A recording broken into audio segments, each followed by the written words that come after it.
अगम अगाध पार ब्रह्म सोए। जो जो कहै सो मुक्ता होए। सुन मीता नानक बिनवंता।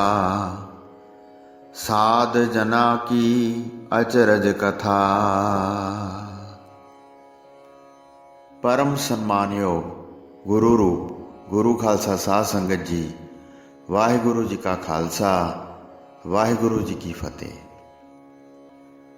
श्री सतगुरु जी सब प्रकार सर्व समर्थ, धीरजवान ਅਤੇ ਕੀਤੇ ਉਪਕਾਰ ਨੂੰ ਜਾਣਨ ਵਾਲੇ ਹਨ। ਸ਼੍ਰੀ ਅਨੰਦਪੁਰ ਸਾਹਿਬ ਵਿੱਚ ਸੰਗਤਾਂ ਨੂੰ ਦਰਸ਼ਨ ਦੇ ਕੇ ਆਨੰਦਿਤ ਕਰਦੇ ਹਨ। ਸਹਿ ਸੁਭਾਵਕ ਸਰਵ ਸਮਰੱਥ ਗੁਰੂ ਜੀ ਬੈਠੇ ਸ਼ੋਭ ਰਹੇ ਸਨ, ਜਿਹੜੇ ਪ੍ਰਭੂ ਜੀ ਸਭ ਦੇ ਕੀਤੇ ਨੂੰ ਜਾਣਦੇ ਹਨ। ਥੋੜ੍ਹੇ ਜਿਹੇ ਸਿੱਖ ਗੁਰੂ ਜੀ ਦੇ ਦੁਆਲੇ ਬੈਠੇ ਸਨ। ਚਾਰੇ ਪਾਸੇ ਸ੍ਰੇਸ਼ਟ ਚੌਰ ਫਿਰ ਰਿਹਾ ਸੀ। ਉੱਚੀ ਬੁੱਧੀ ਮਹਾਨ ਪ੍ਰਕਾਸ਼ਿਤ ਸੀ। ਗਰੀਬਾਂ ਨੂੰ ਤਾਰਨ ਵਿੱਚ ਪੂਰਨਮਾਸ਼ੀ ਦੇ ਚੰਦ ਵਾਂਗ ਹਨ। ਕੰਵਲ ਪੱਤਰ ਵਰਗੇ ਵਿਸ਼ਾਲ ਨੈਣ ਹਨ ਤੇ ਕੋਨੇ ਵੱਲ ਡੋਰੇ ਦੀ ਲਾਲੀ ਹੈ। ਨੇਤਰਾਂ ਦੇ ਕਟਾਖ ਬੜੇ ਤਿੱਖੇ ਹਨ, ਇੰਨੇ ਚੰਚਲ ਹਨ ਕਿ ਮਾਨੋ ਮਮੋਲੇ ਨੂੰ ਸਿੱਖਿਆ ਦਿੰਦੇ ਹਨ। ਮਹਾ ਉਦਾਰ ਮੁਕਤੀ ਤੱਕ ਦਿੰਦੇ ਹਨ। ਦਾਸਾਂ ਵੱਲ ਵੇਖ ਕੇ ਉਹਨਾਂ ਦੇ ਦੁੱਖ ਦੂਰ ਕਰ ਦਿੰਦੇ ਹਨ। ਕਾਫੀ ਸਮਾਂ ਜਦ ਉੱਥੇ ਬੈਠ ਕੇ ਬਤੀਤ ਕੀਤਾ ਤਾਂ ਇੱਕ ਕਲੰਦਰ ਰਿੱਛ ਲੈ ਕੇ ਆਇਆ। ਰਿੱਛ ਮਹਾਬਲੀ ਅਤੇ ਸਰੀਰ ਦੇ ਵੱਡੇ ਆਕਾਰ ਵਾਲਾ ਸੀ, ਮਾਨੋ ਜਾਮਵੰਤ ਨੇ ਇਹ ਧਾਰਨ ਕੀਤੀ ਹੋਵੇ।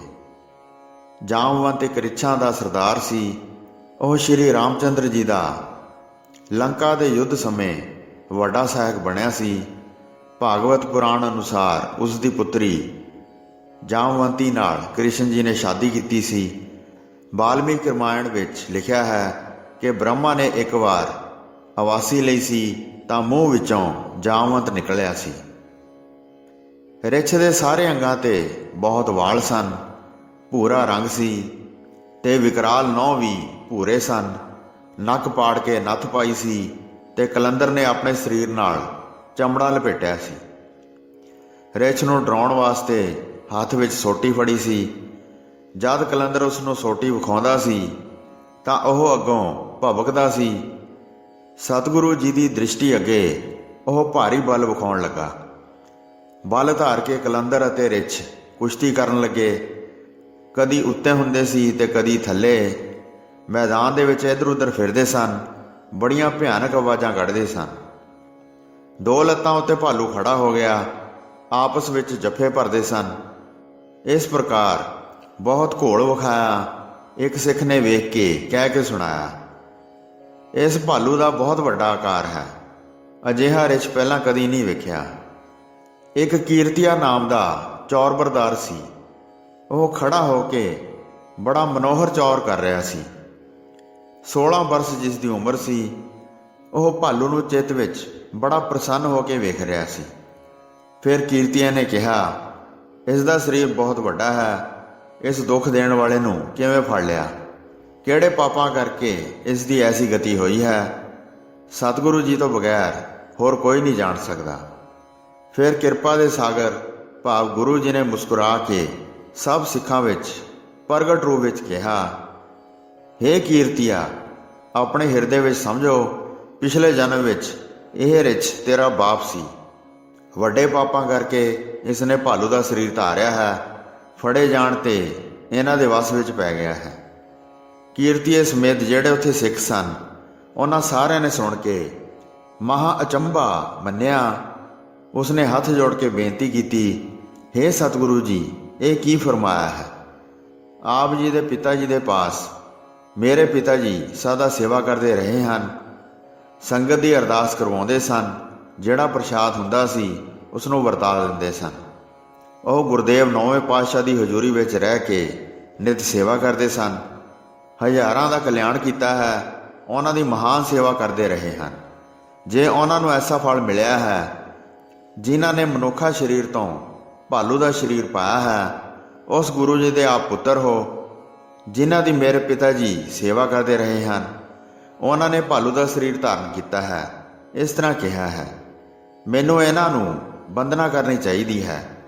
ਜੇ ਆਪ ਜੀ ਦੀ ਸੇਵਾ ਕਰਕੇ ਐਸਾ ਫਲ ਮਿਲਦਾ ਹੈ, ਫਿਰ ਮਨੁੱਖ ਇਸ ਤਰ੍ਹਾਂ ਸਮਝ ਕੇ ਕਿਵੇਂ ਸੇਵਾ ਕਰ ਸਕਣਗੇ। ਉੱਤਮ ਜਿਹੜੀ ਮੁਕਤੀ ਦੀ ਪਦਵੀ ਹੈ, ਜਿਹੜੇ ਮਨੁੱਖ ਚਾਹੁੰਦੇ ਹਨ ਉਹ ਸੇਵਕ ਬਣਦੇ ਹਨ। ਜੋ ਉਲਟ ਫਲ ਪ੍ਰਾਪਤ ਹੁੰਦਾ ਹੈ ਤਾਂ ਕੋਈ ਵੀ ਚਿੱਤ ਵਿੱਚ ਡਰ ਮੰਨ ਕੇ ਸੇਵਾ ਨਹੀਂ ਕਰੇਗਾ। ਤੁਸੀਂ ਸਿੱਖ ਸਮੂਹ ਦਾ ਆਸਰਾ ਹੋ। ਹੇ ਗੁਰੂ ਜੀ, ਕੀ ਕਾਰਨ ਹੋਇਆ ਹੈ? ਤੁਸੀਂ ਫਰਮਾਓ, ਸਿੱਖ ਵੀ ਸੀ ਤੇ ਮੇਰੇ ਪਿਤਾ ਦਾ ਨਾਮ ਵੀ ਗੁਰਦਾਸ ਸੀ। ਜਿੱਥੇ ਕਿਤੇ ਤੁਸੀਂ ਆਪਣੇ ਸਿੱਖਾਂ ਦੀ ਘਣੀ ਲਾਜ ਰੱਖਦੇ ਹੋ, ਇਸ ਕਰਕੇ ਕਿਰਪਾ ਕਰਕੇ ਮੇਰੇ ਪਿਤਾ ਜੀ ਦੀ ਪਿਛਲੇ ਜਨਮ ਦੀ ਕਥਾ ਸੁਣਾਓ ਤੇ ਫਿਰ ਦੁਖੀ ਜੂਨ ਤੋਂ ਛੁਡਵਾ ਦਿਓ। ਸਾਰੇ ਸਿੱਖਾਂ ਦੇ ਹੋਰ ਆਸ਼ੇ ਨਹੀਂ ਹਨ, ਤੁਹਾਡੇ ਬਗੈਰ ਕਿਸੇ ਹੋਰ ਥਾਂ ਮੁਕਤੀ ਨਹੀਂ ਪਾ ਸਕਦੇ ਹਨ। ਸਤਿਗੁਰੂ ਜੀ ਨੇ ਫਿਰ ਸਾਰੀ ਕਥਾ ਸੁਣਾਈ। ਤੁਹਾਡੇ ਪਿਤਾ ਜੀ ਨੇ ਇਸ ਤਰ੍ਹਾਂ ਰਿਛ ਦੀ ਜੂਨ ਪਾਈ।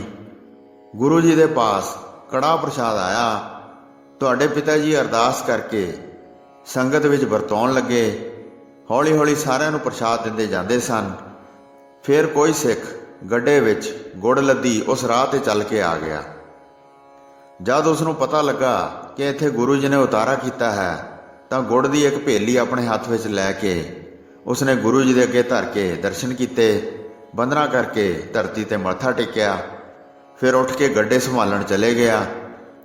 ਗੱਡਿਆਂ ਨੂੰ ਉਹ ਰਾਹ ਵਿੱਚ ਚੱਲਦੇ ਹੀ ਛੱਡ ਆਇਆ ਸੀ। ਤੇਰਾ ਪਿਤਾ ਉਸ ਸਮੇਂ ਪ੍ਰਸ਼ਾਦ ਵਰਤਾ ਰਿਹਾ ਸੀ।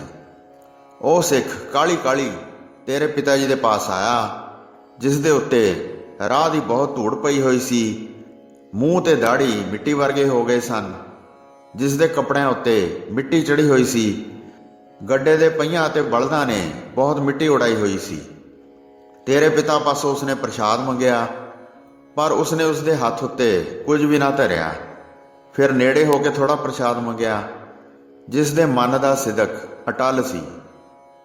ਪ੍ਰਸ਼ਾਦ ਨੂੰ ਮੁੱਖ ਵਿੱਚ ਪਾ ਕੇ ਪਵਿੱਤਰ ਹੋਣਾ ਚਾਹੁੰਦਾ ਸੀ, ਇਸ ਕਰਕੇ ਬਹੁਤ ਕਾਲਾ ਪੈ ਰਿਹਾ ਸੀ। ਤੇਰੇ ਪਿਤਾ ਨੇ ਬਹੁਤ ਕ੍ਰੋਧ ਕਰਕੇ ਉਸ ਸਮੇਂ ਉਸ ਸਿੱਖ ਨੂੰ ਝਿੜਕ ਕੇ ਕਿਹਾ, ਹੇ ਮੂਰਖ ਮਤ ਵਾਲੇ, ਰਿਛ ਵਾਂਗ ਭੇਸ ਕਰਕੇ ਕਿਉਂ ਸਾਰਿਆਂ ਉੱਤੇ ਚੜ੍ਹਦਾ ਜਾਂਦਾ ਹੈ? ਪਰੇ ਹੋ ਕੇ ਖਲੋਤਾ ਰਹਿ, ਕਿਉਂ ਅੱਗੇ ਆਉਂਦਾ ਹੈ? ਬਹੁਤ ਬੋਲ ਕੇ ਕਿਉਂ ਰੌਲਾ ਮਚਾ ਰਿਹਾ ਹੈ? ਇਸ ਤਰ੍ਹਾਂ ਸੁਣ ਕੇ ਸਿਦਕ ਵਾਲੇ ਸਿੱਖ ਦਾ ਮਨ ਭੰਗ ਹੋ ਗਿਆ। ਉਹ ਸ਼ਰਮਿੰਦਾ ਹੋਇਆ ਧਰਤੀ ਵੱਲ ਵੇਖਣ ਲੱਗਾ। ਧਰਤੀ ਉੱਤੇ ਪ੍ਰਸ਼ਾਦ ਦਾ ਇੱਕ ਕਿਣਕਾ ਪਿਆ ਸੀ। ਉਸ ਨੂੰ ਉਸ ਧਰਤੀ ਤੋਂ ਚੁੱਕ ਲਿਆ ਤੇ ਗੁਰੂ ਜੀ ਦਾ ਹਿੱਤ ਜਾਣ ਕੇ ਆਪਣੇ ਮੂੰਹ ਵਿੱਚ ਪਾ ਲਿਆ। ਫਿਰ ਵਾਹਿਗੁਰੂ ਦਾ ਸਿਮਰਨ ਕਰਕੇ ਤੇਰੇ ਪਿਤਾ ਨੂੰ ਉਚਾਰਨ ਕਰਕੇ ਸ਼ਰਾਪ ਦਿੱਤਾ, ਤੇਰੇ ਵਿੱਚ ਲੇਸ਼ ਮਾਤਰ ਵੀ ਗੁਰਸਿੱਖੀ ਨਹੀਂ ਹੈ। ਹੁਣ ਤੇਰਾ ਸਰੀਰ ਰਿਛ ਦਾ ਹੋ ਜਾਏਗਾ। ਬੜੀ ਕਾਹਲੀ ਕਾਹਲੀ ਚਲੇ ਗਿਆ ਤੇ ਗੱਡਿਆਂ ਨੂੰ ਜਾ ਮਿਲਿਆ। ਸਾਰੇ ਗੱਡੇ ਇਕੱਠੇ ਕਰਕੇ ਅੱਗੇ ਚੱਲ ਪਿਆ। ਤੇਰੇ ਪਿਤਾ ਨੂੰ ਬਾਅਦ ਵਿੱਚ ਕਈ ਦਿਨ ਬੀਤ ਗਏ। ਉਮਰ ਪੂਰੀ ਹੋਣ ਤੇ ਮੌਤ ਦੇ ਵੱਸ ਹੋ ਗਿਆ। ਫਲਾਣੇ ਪਰਬਤ ਤੇ ਜਾ ਕੇ ਰਿਛ ਦਾ ਸਰੀਰ ਧਾਰਨ ਕੀਤਾ। ਉਸ ਸਮੇਂ ਹਾਲੇ ਛੋਟਾ ਹੀ ਸੀ ਜਦ ਇਸ ਕਲੰਦਰ ਨੇ ਫੜ ਲਿਆ। ਸਿੱਖ ਦਾ ਬੋਲਿਆ ਹੋਇਆ ਕਦੇ ਨਿਸਫਲ ਨਹੀਂ ਜਾਂਦਾ ਹੈ, ਜਿਨ੍ਹਾਂ ਨੇ ਆਪਣੇ ਚਿੱਤ ਗੁਰੂ ਜੀ ਦੇ ਚਰਨਾਂ ਵਿੱਚ ਟਿਕਾਏ ਹਨ। ਸਾਰਿਆਂ ਨੇ ਸੁਣ ਕੇ ਅਚਰਜ ਮੰਨਿਆ।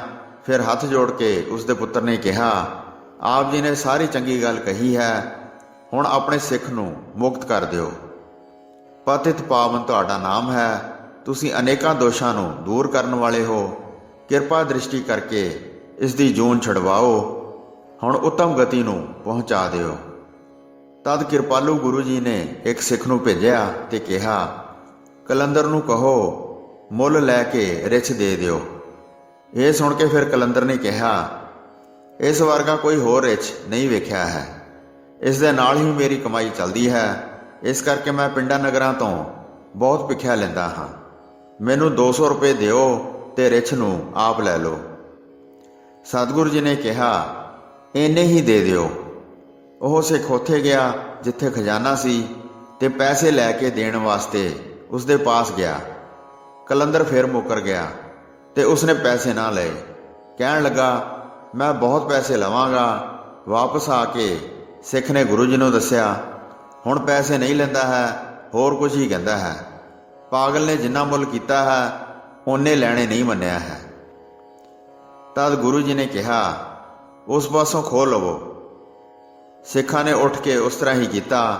ਰਿਛ ਨੂੰ ਲਿਆ ਕੇ ਗੁਰੂ ਜੀ ਦੇ ਸਾਹਮਣੇ ਖੜਾ ਕਰ ਦਿੱਤਾ ਤੇ ਇੱਕ ਸਥਾਨ ਤੇ ਬੰਨ੍ਹ ਦਿੱਤਾ। ਦਿਨ ਬੀਤ ਗਿਆ, ਰਾਤ ਪੈ ਗਈ। ਜਦ ਫੇਰ ਸਵੇਰ ਹੋਈ ਤਾਂ ਸਤਿਗੁਰੂ ਜੀ ਨੇ ਫਰਮਾਇਆ, 100 ਰੁਪਏ ਦਾ ਕੜਾਹ ਪ੍ਰਸ਼ਾਦ ਕਰਵਾਓ, ਸੁਚਮ ਰੱਖ ਕੇ ਛੇਤੀ ਤਿਆਰ ਕਰਕੇ ਲਿਆਓ। ਸੁੰਦਰ ਪ੍ਰਸ਼ਾਦ ਤਿਆਰ ਕਰਕੇ ਗੁਰੂ ਜੀ ਦੇ ਪਾਸ ਲੈ ਕੇ ਆਏ ਤੇ ਖੜੇ ਹੋ ਕੇ ਅਰਦਾਸ ਕੀਤੀ। ਸਤਿਗੁਰੂ ਜੀ ਨੇ ਪ੍ਰਸ਼ਾਦ ਆਪਣੇ ਹੱਥ ਵਿੱਚ ਲੈ ਕੇ ਥੋੜੀ ਮਾਤਰਾ ਵਿੱਚ ਖਾਧਾ। ਫਿਰ ਕੁਝ ਬਚਿਆ ਸੀਤ ਪ੍ਰਸ਼ਾਦ ਰਿਛ ਨੂੰ ਦਿੱਤਾ। ਜਦ ਰਿਛ ਨੇ ਪ੍ਰਸ਼ਾਦ ਨੂੰ ਆਪਣੇ ਮੁਖ ਵਿੱਚ ਪਾਇਆ ਤੇ ਪੇਟ ਵਿੱਚ ਜਾਂਦਿਆਂ ਹੀ ਤੁਰੰਤ ਮਰ ਗਿਆ। ਸਰਾਪ ਪਾਪ ਸਭ ਦੂਰ ਹੋ ਗਏ, ਉੱਤਮ ਗਤੀ ਨੂੰ ਪ੍ਰਾਪਤ ਹੋ ਗਿਆ। ਸਾਰੇ ਸਿੱਖਾਂ ਨੇ ਵੱਡਾ ਅਚੰਭਾ ਵੇਖਿਆ। ਕਹਿੰਦੇ ਸਨ, ਧੰਨ ਧੰਨ ਸਤਿਗੁਰੂ ਜੀ, ਤੁਸੀਂ ਆਪਣੀ ਗਤੀ ਆਪ ਹੀ ਜਾਣਦੇ ਹੋ। ਪ੍ਰਸੰਗ ਸੁਣਾਉਂਦੇ ਹੋਏ ਹੋਈਆਂ ਅਨੇਕ ਭੁੱਲਾਂ ਚੁੱਕਾਂ ਦੀ ਖਿਮਾ ਬਖਸ਼ਣੀ ਜੀ। ਦਾਸ ਨੂੰ ਆਗਿਆ ਦਿਓ। ਵਾਹਿਗੁਰੂ ਜੀ ਕਾ ਖਾਲਸਾ, ਵਾਹਿਗੁਰੂ ਜੀ ਕੀ ਫਤਿਹ।